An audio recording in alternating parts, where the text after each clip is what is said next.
خدا کے الہام اور کتابوں کا اس روئے زمین کے اوپر بھیجنے کا مقصد یہ تھا کہ خدا کے لوگ، اس کی مخلوقات جو ہیں، اس کے انبیاء کے ذریعے اس کی کتابوں کو پڑھ کر علم حاصل کر کے ذات قدوس کا عرفان حاصل کریں۔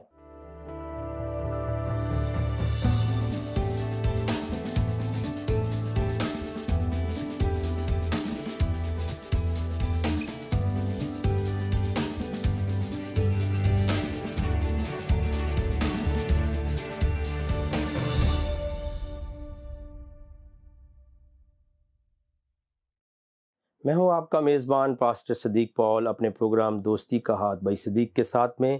آپ سبوں کو میں خوش آمدید کہتا ہوں۔ آپ سبوں کی خدمت میں السلام علیکم اور سلامتی کا پیغام بھیجتا ہوں تاکہ آپ جہاں کہیں بھی ہیں آپ خیریت سے ہوں، اور آپ کے عزیز و اقارب کے لیے میں دعائے خیر کرتا ہوں۔ آج پچھلے ہفتے کی طرح ہمارا جو موضوع ہوگا وہ جستجو ہے،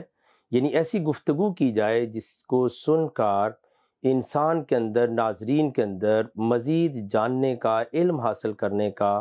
تحقیق یا سچائی کو پا لینے کے لیے جستجو یا امنگ پیدا ہو، ان کے اندر وہ علمی ڈیزائر پیدا ہو۔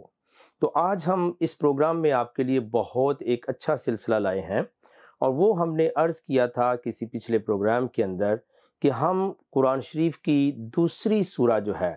جس کو البقرہ کہا جاتا ہے، اس کے اوپر ہم بات چیت کریں گے۔ اور یہ کیوں ضروری ہے؟ اس لیے ضروری ہے کہ اگر آپ کے ساتھ 100 انسان بیٹھے ہوں جو قرآن شریف کی تلاوت کرتے یا پڑھتے ہیں، ان کو جب آپ پوچھیں گے کہ قرآن شریف کی دوسری سورہ کا نام کیا ہے، تو وہ کہیں گے کہ دوسری سورہ کا نام البقرہ ہے۔ اور اگر آپ پوچھیں گے کہ البقرہ کا مطلب کیا ہے، تو ان میں سے میرا ذاتی جو تجزیہ ہے وہ 95 یا 98% جو لوگ وہ کہیں گے جی البقرہ کا مطلب البقرہ ہے اور یہ دوسری سورہ ہے۔ حالانکہ ایسا نہیں ہے، بلکہ اس کی وجہ تسمیہ جو ہے، اس کے نام رکھنے کی جو وجہ ہے وہ کچھ اور ہے۔ اور آج کے پروگرام میں اور آئندہ ہفتوں میں ہم یقینی طور پر اس بات کو جاننے کی کوشش کریں گے کہ کیوں اس کا جو نام ہے عربی کے اندر البقرہ، اسے اردو کے اندر کیوں نہیں بتایا جاتا، یا پھر انگلش کے اندر جو ہے وہ کیوں نہیں بتایا جاتا، کیوں صرف ایسے کہا جاتا ہے کہ دوسری سورہ کا نام البقرہ ہے۔ تو میرا ایمان ہے کہ ہماری گفتگو جو ہوگی وہ آپ کی دلچسپی کو بڑھائے گی تاکہ ہم پڑھیں۔ اور میں نے ہمیشہ انکرج کیا ہے کہ خواہ وہ توریت شریف ہو، انجیل شریف ہو، یا انبیاء علیہ السلام کی کتب ہوں یا قرآن شریف ہوں،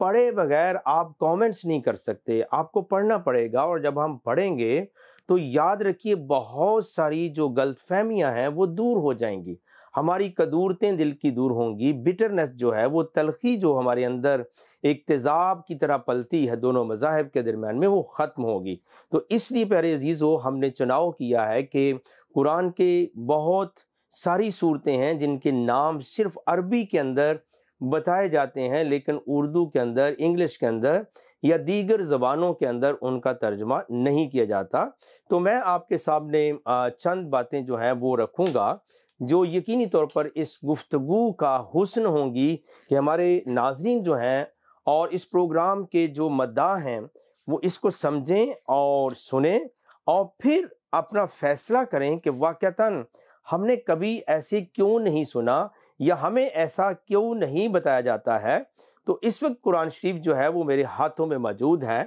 اور ہم اس پروگرام کے اندر، چونکہ اس کا نام دوستی کا ہاتھ بھائی صدیق کے ساتھ ہے، تو دوستی کا ہاتھ کا مطلب یہ ہے کہ دشمنی نہیں، مناظرہ نہیں، بلکہ باہمی افہام و تفہیم اور انڈرسٹینڈنگ کو حاصل کرنا ہے۔ اور جب ہم اس سورت کو پڑھتے ہیں، اس کا نام پڑھتے ہیں، تو ایگزیکٹلی اوپر لکھا ہوا ہے البقرہ، اور اس کا جو آغاز ہوتا ہے وہ ہے الف لام میم ذالک الکتاب لا ریب فیہ ھدی للمتقین۔ تو پہلا جو ہمیں لفظ ملتے ہیں وہ 3 لیٹر ملتے ہیں، الف لام میم۔ ان کی طرف بھی میں یقیناً آپ کی توجہ چاہوں گا کہ یہ کیا ہے الف لام میم، لیکن سب سے پہلے ہم گفتگو کرتے ہیں کہ کیا قرآن شریف کے اندر پیورلی عربی کا استعمال ہوا ہے، اور کیا دنیاوی چیزوں کے متعلق گفتگو کی گئی ہے کہ نہیں کی گئی؟ کیونکہ ایک ہوتا ہے عقیدت، ایک ہوتا ہے احترام، ایک ہوتا ہے دینی اور مذہبی جذبہ، لیکن دوسری جو چیز ہے وہ تحقیق ہے، اور تحقیق جو ہوتی ہے وہ کسی کی طرفداری اپنے دل میں رکھ کر نہیں کی جا سکتی ہے۔ تو گویا ہم قرآن شریف کو دیکھتے ہیں کہ اس کی جو سورہ ہے نمبر 2، پہلی سورہ کا نام الفاتحہ ہے اور پھر دوسری سورہ کا نام البقرہ ہے۔ اب البقرہ کا مطلب گائے ہے، لیکن آپ کبھی کسی سے بہت کم سنیں گے کہ کہا جائے کہ سورہ گائے، یہ نہیں آپ سنیں گے۔ اور ناظرین، آپ کے لیے دلچسپی کا باعث ہوگا کہ ایسا کیوں نہیں کہا جاتا ہے۔ مثال کے طور پر کوئی بھی ٹاپک ہو، کوئی بھی ٹائٹل ہو، تو اس سے ہمیں پتہ چلتا ہے کہ ہم کیا پڑھنے جا رہے ہیں، لیکن اگر ٹائٹل ہی کا از خود پتہ نہ ہو، یعنی ٹائٹل ایسی زبان کے اندر ہو، ٹاپک ایسی زبان کے اندر ہو، ہیڈنگ ایسی زبان کے اندر ہو جو ہمیں سمجھ میں نہیں آتی ہے، تو میں یہ کہہ دینا چاہتا ہوں کہ اگر بہت سارا دعویٰ بھی کر لیا جائے کہ ہم قرآن شریف کو، کوئی بھی انسان کہہ سکتا ہے میں بہت پڑھتا ہوں، میں بھی قرآن شریف کا قاری ہوں، میں دنیا کی دیگر کتابیں بھی پڑھتا ہوں، میں تورات شریف کو بھی پڑھتا ہوں اور اناجیل اربع کو بھی پڑھتا ہوں اور مقدس صحائف کا مطالعہ بھی کرتا ہوں، انبیاء علیہ الصلوۃ والسلام کی تعلیمات کا بھی میں مطالعہ کرتا ہوں، لیکن یاد رکھیے اس سے کوئی فرق نہیں پڑتا ہے۔ مثال کے طور پر اگر ایک شخص ہے وہ ساری عمر قرآن کی تلاوت کرے، قرآن شریف کی تلاوت کرے، لیکن اس کو یہ نہ پتہ چلے آخری مرتے دم تک کہ البقرہ کیا ہے، کیونکہ جب بھی اس سے پوچھا گیا ہے یا کسی نے اس کو بتایا تو یہی تھا کہ البقرہ ہے اور دوسری سورہ ہے۔ لیکن میں آپ کے ساتھ جو بات کرنا چاہتا ہوں اپنے ناظرین کرام کے ساتھ، وہ یہ ہے کہ کیا کبھی آپ نے سنا ہے، آپ جہاں پر بھی یہ پروگرام ملاحظہ کر رہے ہیں، دیکھ رہے ہیں، غور و فکر کر رہے ہیں، آپ کے اندر یہ سوچ آئے گی گفتگو جستجو کے وسیلے سے کہ واقعتاً ہم نے تو کبھی نہیں سنا کہ اس کا جو نام ہے وہ سورہ گائے ہے، لیکن حقیقت بات ہے البقرہ کا مطلب گائے ہے، اور گائے جو ہے وہ ایک کیٹل ہے، ایک اینیمل ہے، جو جانور ہے، ہمارے ملکوں کے اندر پایا جاتا ہے، باہر کے ممالک کے اندر بھی۔ تو سوچنا یہ پڑے گا کہ کیا جانور کے نام کی صورت بھی ہے اس کے اندر، یعنی جانور کا نام استعمال کیا گیا دوسری سورہ کے اندر۔ صرف یہی نہیں ہے، بلکہ یاد رکھیے ہم اس گفتگو کو کئی اگر اپنے پروگرامز کے اندر کریں گے، آپ کے ساتھ شیئر کریں گے، بانٹیں گے، کہ نہ صرف یہ بات ہے بلکہ قرآن شریف کی دیگر صورتوں کے اندر، چیپٹرز کے اندر صرف یہ بات نہیں ہے، کیونکہ جب ہم تنقید کرتے ہیں تو ہم بے لاگ قسم کی تبلیغ کر جاتے ہیں۔ ہم کہتے ہیں کہ دیکھیے جی دنیا کی دیگر کتابوں کے اندر مسالے ہیں، سٹوریز ہیں، پھر ان کے اندر طرح طرح کی اور باتیں، لیکن تاریخ بھی ہے، پوئٹری بھی ہے، پھر انصاف کی بات بھی ہے، پھر زراعت کی بات بھی ہے، پھر دیگر شعبہ زندگی کے متعلق بھی بیان ملتا ہے، لیکن لا علمی کی بنیاد پر ہم یہ کہہ دیتے ہیں قرآن شریف کے اندر جو ہے وہ ایسی باتیں نہیں ہیں۔ تو اس لیے میں آپ کے ساتھ یہ اظہار خیال کرنا چاہتا ہوں کہ نہ صرف قرآن کی دوسری جو سورہ ہے اس کا ترجمہ، اس کا اصل مطلب جو ہے وہ سورہ گائے ہے، یعنی سورہ البقرہ کہیں گے تو اس کا ترجمہ کیا بنے گا؟ سورہ گائے۔ اب گائے چونکہ موضوع بحث بھی ہے، اگر ہم ہندو مذہب کو دیکھ لیں وہاں گائے کی بہت زیادہ عزت کی جاتی ہے، گائے قربانی کے لیے بھی استعمال ہوتی ہے، میٹ کے لیے، گوشت کے لیے بھی استعمال ہوتی ہے، اور گائے جو ہے وہ زراعت کے لیے بھی استعمال ہوتی ہے، لہٰذا بہت سارے ممالک کے اندر اس سے ڈیری پروڈکٹس لی جاتی ہیں، دودھ لیا جاتا ہے، مکھن ہے، گھی ہے۔ تو کیا وجہ ہے کہ یہ دوسری سورہ کا نام البقرہ یعنی گائے ہے؟ تو میں یہ آپ سے اظہار خیال کر رہا ہوں کہ صرف اس سورت کا نام سورہ گائے نہیں ہے، لیکن عین ممکن ہے کہ اگر آپ کسی کو یہ کہیں، تنگ نظر آدمی کو جس کو کوئی علمی واقفیت حاصل نہ ہو، شاید وہ آپ کے ساتھ لڑائی کرے یا آپ کے ساتھ بحث کرے، آپ کیوں سورہ گائے کہہ رہے ہیں؟ لیکن یہ سورہ گائے ہے۔ اگر اس کا ترجمہ کیجئے سورہ بقرہ جب کہیں گے تو اس کا مطلب کیا ہوگا؟ دا کھو، سورہ کھو، یعنی سورہ گائے، یعنی گائے کی سورہ، گائے کے متعلق سورہ جو ہے وہ کہا جائے گا۔ تو یہ پروگرام آپ کو اس طرف لے جا رہا ہے کہ ہم بیجا تنقید نہ کریں، ایک دوسرے کی مخالفت نہ کریں، بلکہ ہمیں حق بیانی کا شرف خدا کی ذات عطا فرمائے اور ہم لوگوں کے ساتھ سچائی کو بیان کریں۔ مثال کے طور پر جو بائبل مقدس کے پڑھنے والے قارئین کرام ہیں اور طالب علم ہیں اور حصول علم کے لیے خدا کے زندہ کلام کو جو پڑھتے ہیں، وہ ان کا ایمان ہے کہ یہ خدا کا زندہ کلام ہے، لیکن ایک دوسرا رخ بھی ہے۔ اور دوسرا رخ کیا ہے کہ نہیں جی، بائبل کے اندر تو بہت ساری سٹوریز موجود ہیں، پھر قصے موجود ہیں، کہانیوں کی کتاب ہے،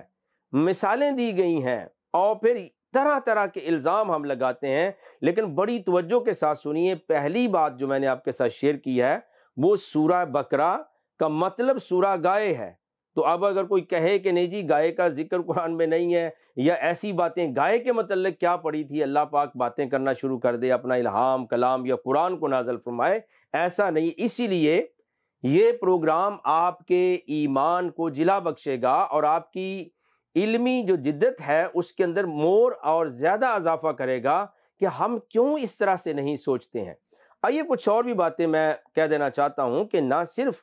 قرآن میں یہ دوسری سورہ کا نام سورہ گائے ہے، بلکہ بائبل کے اوپر الزام لگانے کی بجائے آپ قرآن شریف کو جب پڑھیں گے تو میرا یہاں مطلب مناظرہ کرانا نہیں ہے، تنقید برائے تنقید نہیں۔ میں کہنا یہ چاہتا ہوں چونکہ بہت سارے عقل کے اندھوں نے نہ تو بائبل مقدس کا مطالعہ کیا ہوتا ہے اور نہ انہوں نے قرآن شریف پڑھا ہوتا ہے۔ یعنی جب میں کہتا ہوں پڑھنے کا مطلب ہے سوچ سمجھ کے پڑھنا کہ اس کے اندر کیا لکھا ہے،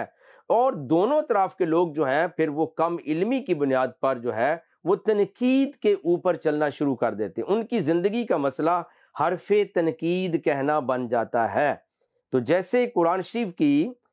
دیگر صورتوں کے اندر بہت سارے حوالہ جات موجود ہیں کہ اگر ہم لا علمی کی بنیاد پر خدا کے زندہ کلام اور الہام توریت شریف کو، انجیل شریف کو، صحائف انبیاء کو، زبور شریف کو اور خدا کی الہام کردہ کتابیں اور علم اور کلام کو ہم سٹوریز کی کتاب کہہ دیں کہ اس کے اندر سٹوریاں ہیں، تو آئیے دیکھتے ہیں کہ قرآن شریف اپنے متعلق جو ہے وہ کیا بیان کرتا ہے، کہ قرآن شریف کے اندر از خود کیا موجود ہے۔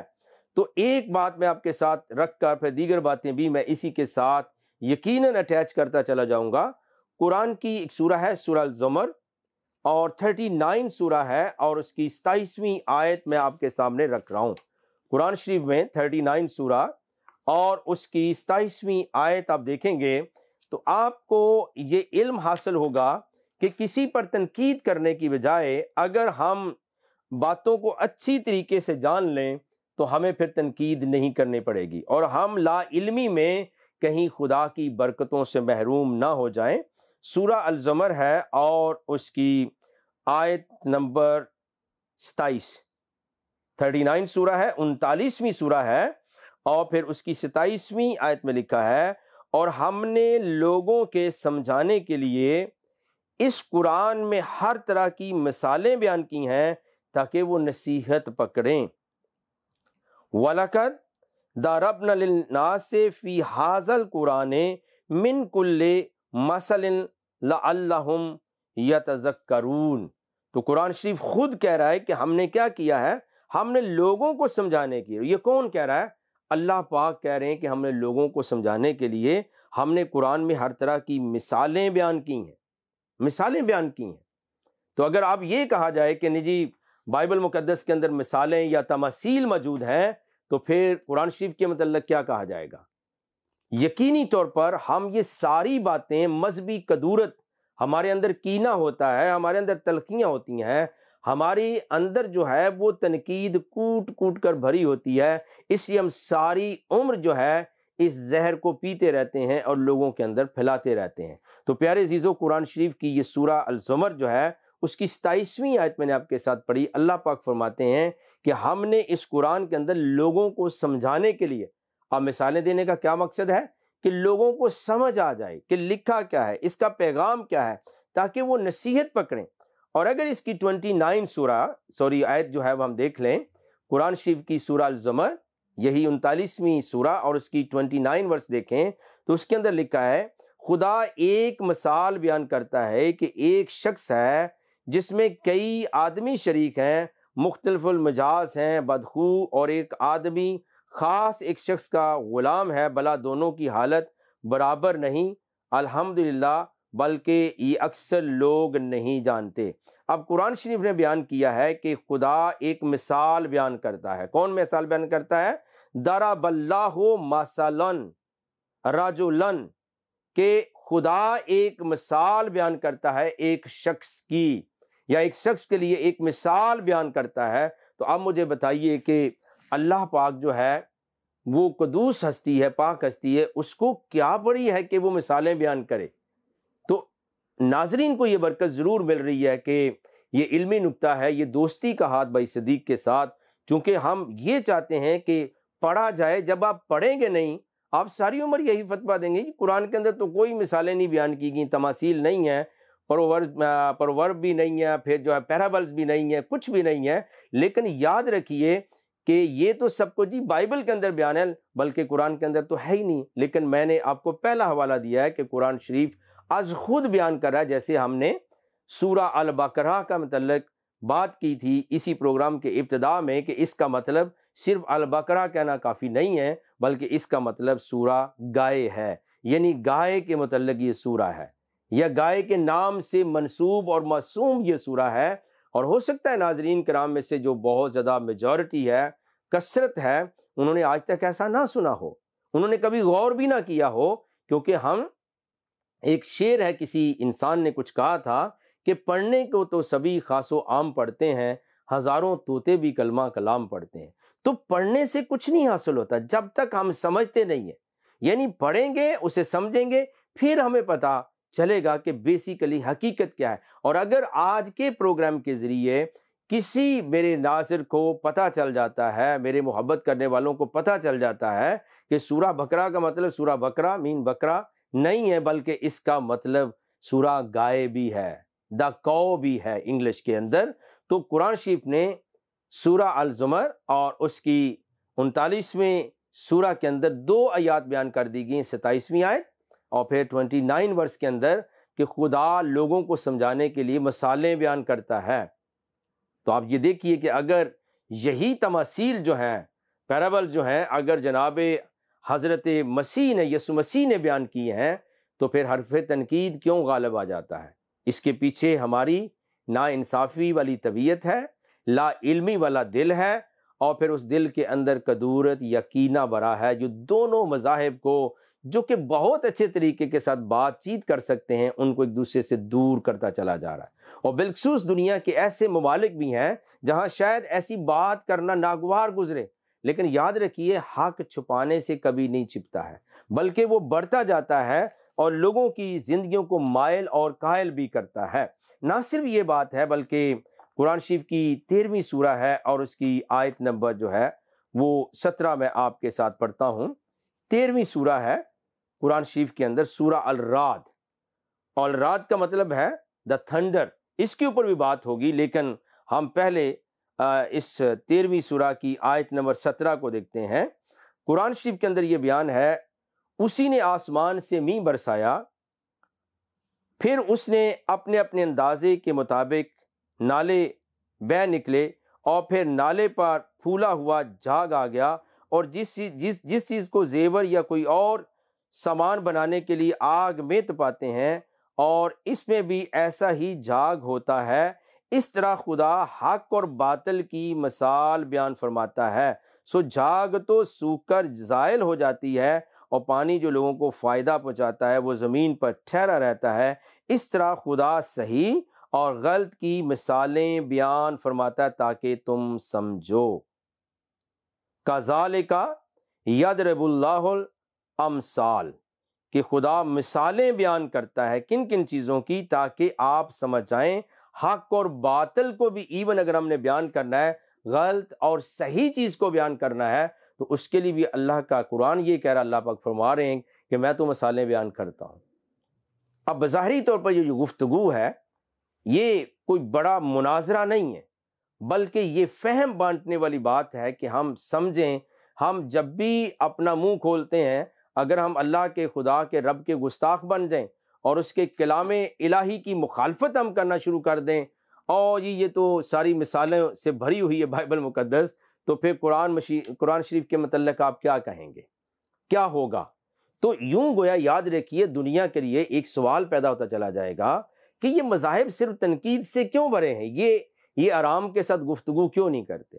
یہ دوستی کی روح لے کر ایک دوسرے سے ہم کلامی کیوں نہیں کرتے ہیں، یہ لڑائی کیوں کرتے ہیں، اور یہ ہمیشہ ایک دوسرے کو جو ہے وہ ڈاؤن کیوں کرتے ہیں۔ بلکہ یاد رکھیے جیسے ہم نے قرآن شریف میں یہ دوسرا حوالہ پڑھا ہے کہ اللہ مثالیں بیان کرتا ہے، کس چیز کو بیان کرنے کے لیے؟ حق اور باطل کے فرق کو بیان کرنے کے لیے، صحیح اور غلط کی بیان اور پہچان کرنے کے لیے اللہ بھی مثالیں بیان کرتا ہے۔ تو ہم کیا کہیں گے کہ اللہ کو مثال بیان نہیں کرنی چاہیے؟ بلکہ یہ تحصیل علم ہے، اور یاد رکھیے یہ علم اور جاننے والی قوت کو سہل بنانا ہے لوگوں کے لیے، ان کے لیے آسان بنانا ہے تاکہ لوگ سمجھیں۔ تو آج ناظرین کرام آپ یقیناً برکت پا رہے ہوں گے کہ ہم نے کبھی ایسا سنا ہی نہیں۔ ہم نے جب بھی سنا سورہ البقرہ، اور کبھی اس کا ترجمہ سورہ گائے نہیں کیا جاتا۔ کیوں نہیں کیا جاتا؟ ہم اس کو ہائیڈ کیوں کر رہے ہیں؟ اگر اللہ نے قرآن بھیجا ہے ناظرین کرام تو وہ کس لیے بھیجا؟ جو قرآن پر ایمان رکھتے ہیں، جو قرآن کو پڑھتے ہیں، وہ اسے سمجھیں۔ لیکن ساری عمر اگر ہم البقرہ کی رٹ لگاتے رہے، اس کا ورد کرتے رہیں، پڑھتے رہیں، اور ہمیں یہ تک بھی نہ پتا ہو ساری سورت کی جو انڈرسٹینڈنگ ہے، تفہیم ہے، معنی مطالب ہے، وہ تو دور کی بات ہے، بلکہ سورہ کے جو نام ہے اس کے مطلب کا بھی ہمیں پتہ نہ ہو تو یہ کس قدر جہالت ہوگی۔ تو صرف تنقید کا جو لیول ہے یا زاویہ ہے وہ اس طرف نہیں جاتا ہے، بلکہ یاد رکھیے جب آپ تنقید کرتے ہیں، چونکہ آپ لا علمی سے تنقید کر رہے ہیں تو آپ گویا خدا کی گستاخی کرتے ہیں، خدا کی ناراضگی کو مول لیتے ہیں۔ اور پھر ایک اور حوالہ میں آپ کے ساتھ شیئر کر دیتا ہوں کہ نہ صرف قرآن میں مثالیں بیان کی گئی ہیں اور ایگزامپلس دی گئی ہیں، بلکہ یاد رکھیے جو مثل کا لفظ ہے، میم اور سے اور لام، یعنی مثال یا امثال یا تمثیل یا امثال کا جو الفاظ استعمال ہوئے قرآن شریف کے اندر، یہ مثل کا جو لفظ ہے یہ 169 بار قرآن میں 7 مختلف صورتوں کے اندر استعمال ہوا ہے، ایک دو بار بھی نہیں۔ اور خاص طور پہ اگر آپ امثال یا مثال کا یا مثل کا لفظ لیں گے، یعنی جس کا مطلب ایگزامپل دے کر بات کو سمجھانا ہوتا ہے، تو اللہ کو کیا ضرورت پڑی ہے کہ وہ ایگزامپلس دے؟ اللہ تو سیدھی بات کر سکتا ہے، لیکن اللہ جو ہے وہ قانون فطرت کو جانتا ہے کہ انسان کو سمجھانا ہے، تو گویا 54 سے زیادہ مرتبہ تو امثال اور مثال کا لفظ جو ہے وہ مسئلہ کا لفظ جو ہے، اور پھر ایز اے ٹوٹل جو ہے وہ 169 بار 160 ٹائم جو ہے 69 ٹائم جو ہے وہ اس کو بیان کیے 7 مختلف صورتوں کے اندر۔ تو یاد رکھیے کہ قرآن شریف جو ہے وہ مثالوں سے گویا بھرا پڑا ہے، 100 سے زیادہ بار مثالوں کا جو ہے وہ استعمال ہوا ہے قرآن شریف کے اندر۔ اور پھر ہم ایک اور سورہ دیکھتے ہیں، 14ویں سورہ ہے، سورہ ابراہیم ہے۔ یہ جناب ابراہیم جو ہے بہت بڑے پیغمبر ہیں، ایمانداروں کے باپ ہیں، اور اس کی 25ویں آیت کو دیکھتے ہیں، سورہ ابراہیم اور اس کی 25ویں آیت۔ یہاں قرآن شریف کے اندر لکھا ہے، آپ دیکھیے، لکھا اپنے پروردگار کے حکم سے ہر وقت پھل لاتا اور میوہ دیتا ہو، اور خدا لوگوں کے لیے مثالیں بیان فرماتا ہے تاکہ وہ نصیحت پکڑیں۔ اب قرآن تکرار کے ساتھ کہہ رہا ہے کہ اللہ جو ہے وہ خدا جو ہے وہ مثالیں بیان کرتا ہے، اور یہ کہاں لکھا ہے؟ یہ سورہ ابراہیم کی میں نے ابھی آیت آپ کے ساتھ تلاوت کی ہے، یہ 14ویں سورہ ہے قرآن کی، اور اس کی 25ویں آیت میں لکھا ہے کہ اپنے پروردگار کے حکم سے ہر وقت وہ پھل لاتا ہے اور میوہ دیتا ہے، اور خدا لوگوں کے لیے، خدا انسانوں کے لیے مثالیں بیان فرماتا ہے تاکہ وہ نصیحت پکڑیں۔ تو اب زاویہ تنقید کدھر جائے گا؟ اب جو اعتراض ہے یا حرف تنقید کہنا ہے وہ کس طرف جائے گا؟ ناظرین کرام، آپ کے دل کو میرا ایمان خدا ضرور کھولے گا اس پروگرام کے وسیلے سے کہ وہ کیا پروگرام ہے جس کے اندر ہم آپس میں بیٹھ کے گفتگو کرتے ہیں، اور آپ جہاں کہیں بھی ہوتے ہیں میری فیملی کی مانند ہیں، میری محبت میری گمازی کرتی ہے، میرے دل میں آپ کے لیے پیار ہے، سارے انسانوں کے لیے، کیونکہ کلام مقدس انجیل شریف کے حصہ میں عہد جدید کے اندر لکھا ہے کہ خدا کسی کی ہلاکت نہیں چاہتا، خدا کسی کو ایسے ہی مرنے نہیں دینا چاہتا، بلکہ چاہتا ہے کہ سب کی توبہ تک نوبت پہنچے۔ تو اصول مطالعہ کیا ہونا چاہیے کہ ہم کتابوں کو پڑھیں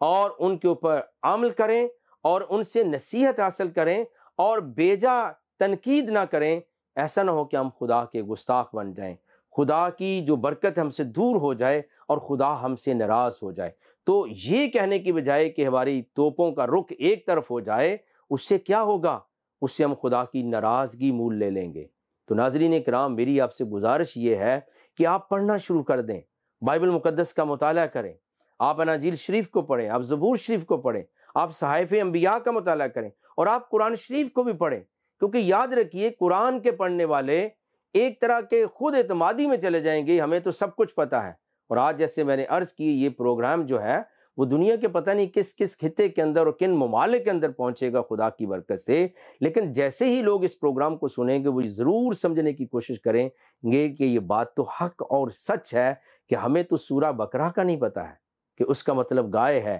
اور اس کا نام جو ہے سورہ گائے کیوں نہیں کہا جاتا، کیوں نہیں بتایا جاتا. کبھی آپ نے کسی واعظ کے اندر، کسی تبلیغ کے اندر، کسی لیکچر کے اندر یہ بات آپ نے نہیں سنی ہوگی جو آپ کے ساتھ شیئر کر رہے ہیں. اور ہم امید رکھتے ہیں کہ آنے والے ہفتے کے پروگرام کے اندر بھی ہم اس ٹاپک کو جاری رکھیں گے. اور چونکہ یہ تمہیدی بیان آج میں نے دیا ہے کہ قرآن شریف کے اندر نہ صرف گائے کے نام کی سورہ ہے بلکہ قرآن کے اندر مثالیں بھی بیان کی گئی ہیں، اور صرف مثالیں جنرلائز طریقے سے بیان نہیں، عام طریقے سے بیان نہیں کی، بلکہ اللہ پاک جو ہیں وہ خود بیان کرتے ہیں کہ میں انسانوں کو سمجھا دوں. اللہ نے مثالیں بیان کی ہیں تاکہ لوگ سمجھ جائیں، اور کثرت سے استعمال ہوا ہے ان مثالوں کا، تماثیل کا قرآن شریف کے اندر. عزیز ناظرین، میری آپ سے یہ گزارش ہوتی ہے کہ آپ اس پروگرام کو جب دیکھتے ہیں،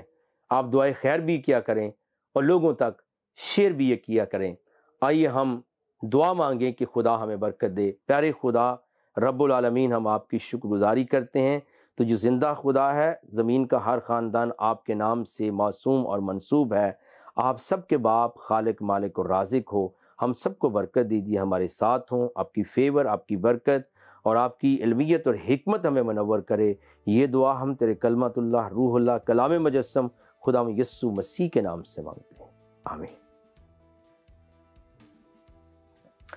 ناظرین کرام،